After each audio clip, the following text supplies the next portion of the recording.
Hi everyone and welcome to a new YouTube channel. My name's Maria. I am the Rising Runner.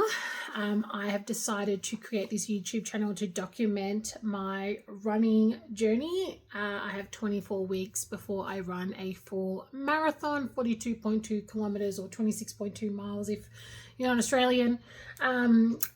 I am very new to running and I thought it would be a great way to document it and document my struggles and my wins and what I love and what I don't love and all the good things that come with running.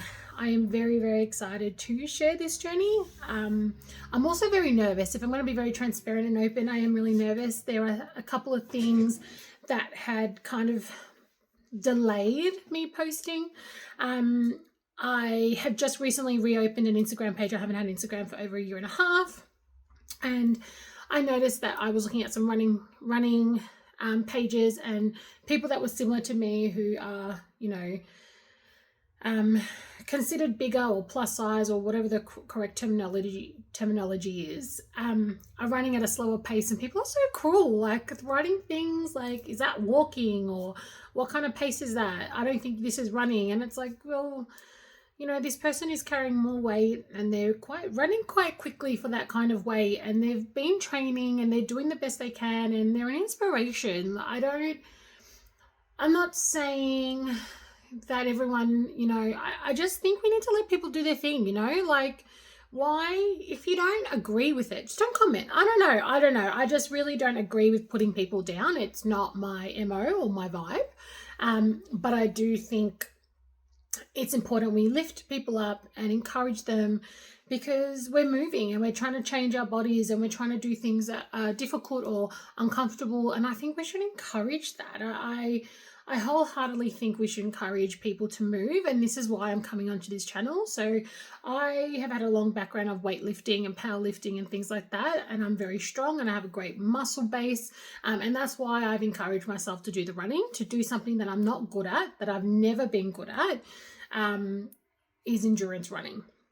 So sorry, I'm just looking at my planner. I have decided to do the Nike Melbourne Marathon, and I am raising funds for Women's Mental Health Australia. So there was a bug. And to secure my spot in the marathon, I have raised $1,700 and I need another $300 to get my registration, officially have my registration. So I'll post all that stuff for you guys to donate if you feel you want to. No pressure at all. I also have endometriosis and polycystic ovaries. Now, we all know running isn't the greatest thing for those things, especially when you're trying to lose weight. But I am trying to prove to myself that I can do the hard things. I can do the things that I've been told that my body probably shouldn't. I am quite healthy and quite fit. I look after myself as much as I can. My weight has been a problem my whole life, but in saying that, when I got a DEXA scan, I actually have more muscle than I do fat, which is really great. I am quite strong and I love that about my body. I might not look like a typical fit and healthy person, but I definitely am. And I want to prove that I can do this thing of running, that I never thought I would take on this challenge. I'm doing it with my best friend Andrea, which is also amazing.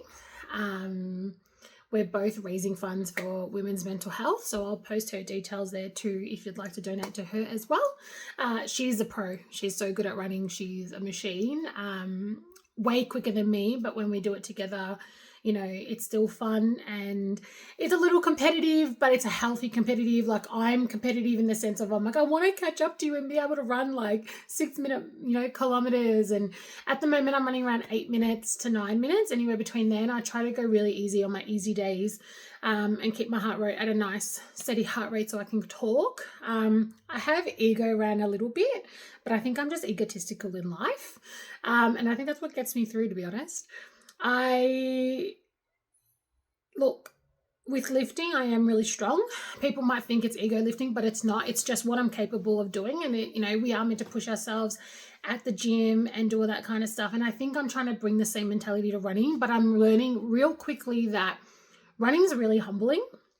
and it's a different sport, and I have to also take into account how my body feels when I've got my endometriosis flare-ups or if my period's coming, because my period does wipe me out. I am stage 4 endometriosis, so pretty annoying. And I also have multiple cysts, and I do have polycystic ovaries.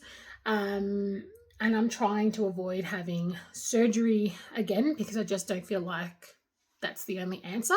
So I am trying to find someone that will advocate for me and advocate for my body as much as I will, who will support and help me look into things to support myself. So I've been doing a lot of research in that space. But that's a whole nother topic that I'm more happy, if you guys are interested to talk about, more than happy to document that as well as part of my running. But back to the running. So I've got 25 weeks to run a full marathon. I've never run 42.2 kilometers in my life. I am only up to 10 kilometers at the moment. We have a fun run in Mornington on Sunday, May 3rd, which is a 10K, which I'm hoping to get under an hour and 30. So hopefully I've ran 10Ks the last 3 weeks, so I should be able to get that comfortably. The Mornington track is pretty much downhill kind of on the way down, but then it's uphill on the way back with the pockets of flatness, but kind of like a long elevation. So it'll be quite good to see how I go. Plus, you're amped up and everything like that. Definitely want to talk about the struggles of running as a bigger girl, not just how I feel, but also like finding the right clothes, the right shoes, the support, the judgment that comes with it, the shock on people's face when they're like, you're going to run a marathon.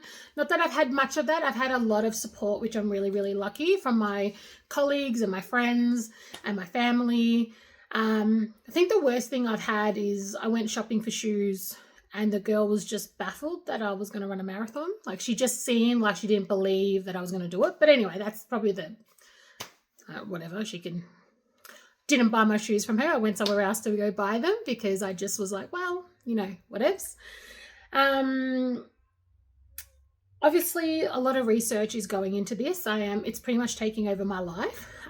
Running is my life for the next 24 weeks. And I've told everyone around me that the social things can't happen during the week and I can only see you on weekends around my runs.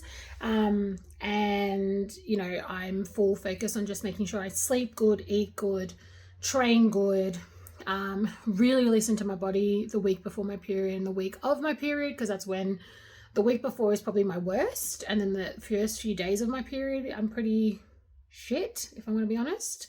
And just trying to work my training around that. I've got a podcast, so if you want more information on me, I did launch a podcast a few years ago. I've listened back to it recently, actually, and thought, oh God, I think a lot of my opinions have changed in some things, but a lot of things have still stayed the same. So if you want more background on me, it's called Awesomely 30 and it's available on Spotify. I love doing content. It's my creative side. I think the podcast really brought that out for me. I didn't realize how much I loved it, especially the editing and all that kind of thing. And that's why I've kind of created this YouTube channel to document my journey. It's something that I'm never going to run a marathon ever after again. I'm telling you now, I probably won't. Once I've done it once, I think I'll be good. I will keep running in my life. It just won't be at the extent that it is now. I miss lifting because I'm not lifting as much. Like, I'm running more. I'm still lifting, but I'm lifting differently. If anything, I'll probably go back to powerlifting and maybe pick up powerlifting again after this. But we'll see.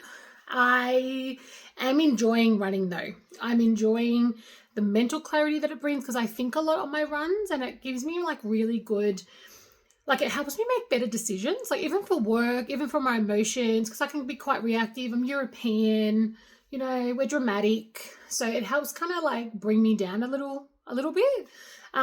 It's really humbling. So that's nice because I need that.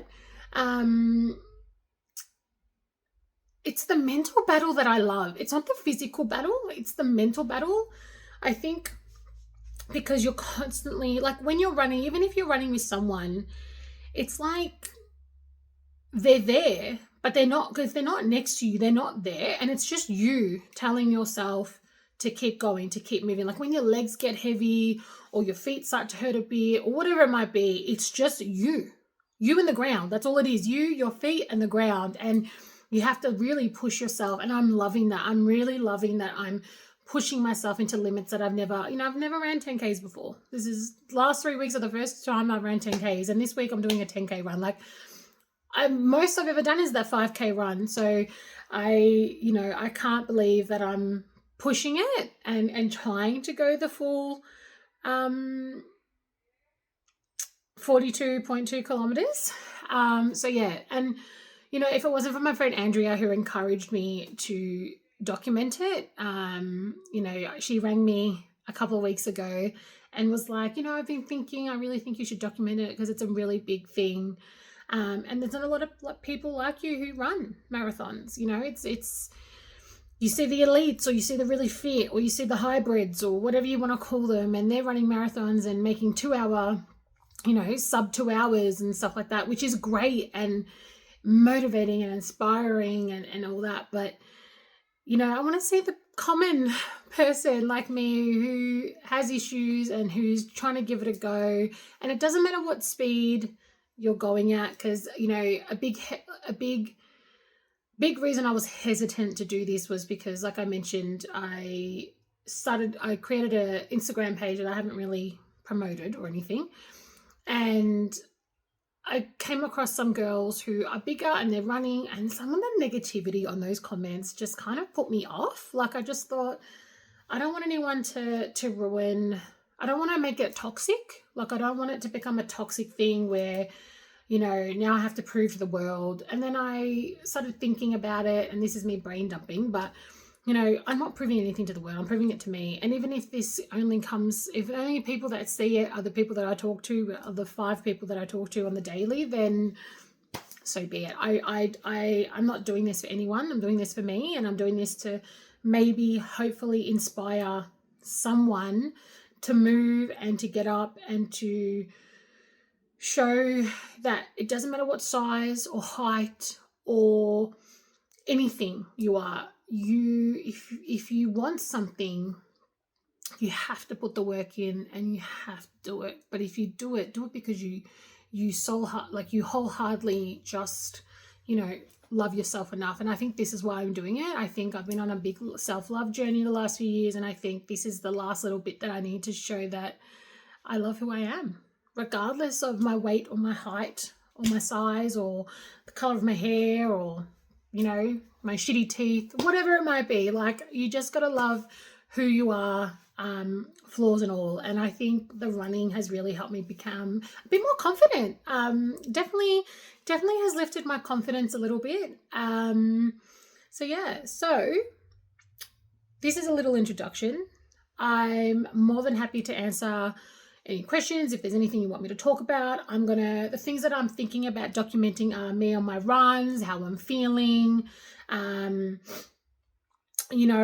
my food, how my food is going, if I have bad weeks, good weeks, how my period is getting affected by running, and my endometriosis, if I lose weight or don't lose weight, all that. I'll share all the supplements that I take to support myself through this as well.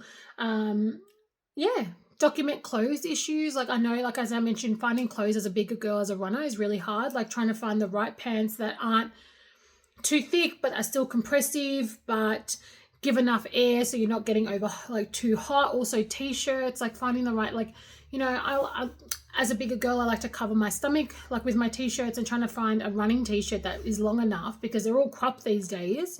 So trying to find the right clothes that are comfortable when running is a massive issue that I'm having right now.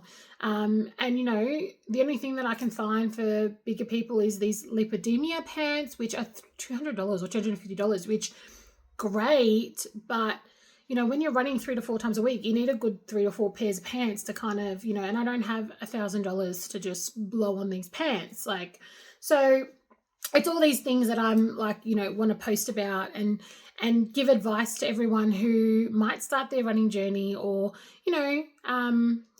so that's pretty much me. I hope I didn't bore anyone. Like I said, this is just an introductory video to introduce who I am. My name is Maria.